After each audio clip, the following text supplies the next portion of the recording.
जी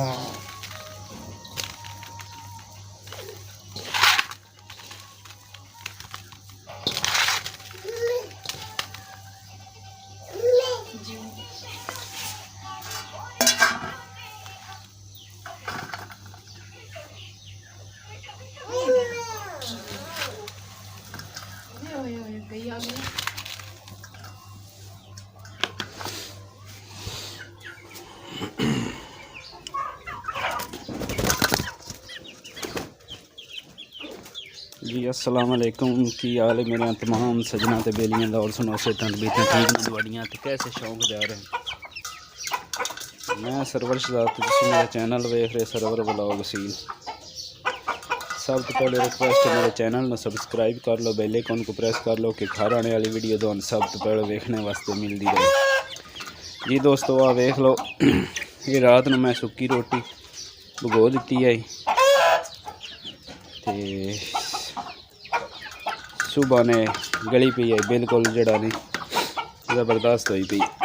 गर्म पानी पाया, गर्म पानी पा के एक बारी खुशक की है, खुशक करके विच हल्दी दादड़ मिर्च इस्तेमाल की। माशाल्लाह वेख लो कैसे शौक नाल चिक्स मेरे खा रहे हैं।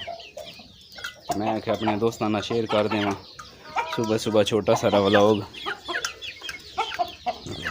आ वेख लो मेरा ब्रीडर सौड़ा पे हुआ। आ जाओ जी सेठ जी।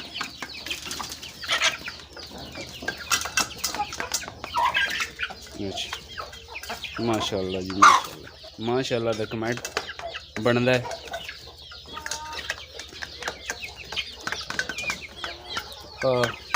शामू मादी ये विच ये मैं अपने शौक वास्ते जड़ा नहीं इस मुर्गे नाल लाई है। 2 टाइम चैंपियन है। आ मेरी शामू पट्ठी, आ मुश्की जैपनीज, आ मेरा शामू पट्ठा, आ पीला, आ मेरे पाकिस्तानी चिक्स न, आ तुर्कश मादी,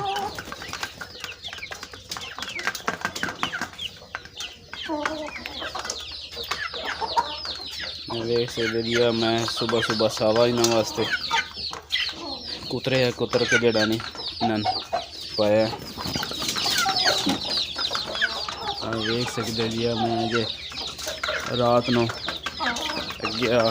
रख देना मेरिया लखानी मादियां माँ ते बेटी। ये मैं एक दोस्त है उस को आने दित्तियां, उस को कल ही आई हैं इस टाइम सुबह हैं हूँ तकरीब जड़ा नहीं यानी कि डाबे च अगे राज इत्थे मुर्गियां दा ये तो हूँ नवियां नवियां हौली हौली राज ये भी बना लैन। आ मेरा शामू भट्ठा ये मस्ती करन लग पे हो इसमें डक दिते है।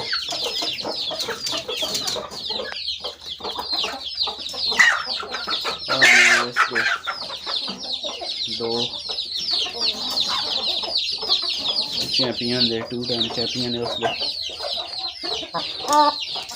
आज मेरा 3 टाइम चैंपियन है, 3 बारी लड़िया इसमें मादी लाई है। एक आ छोटी रास की है। सुबह सुबह का टाइम है, 3 है हूँ बड़ी जल्दी देख सकते हो।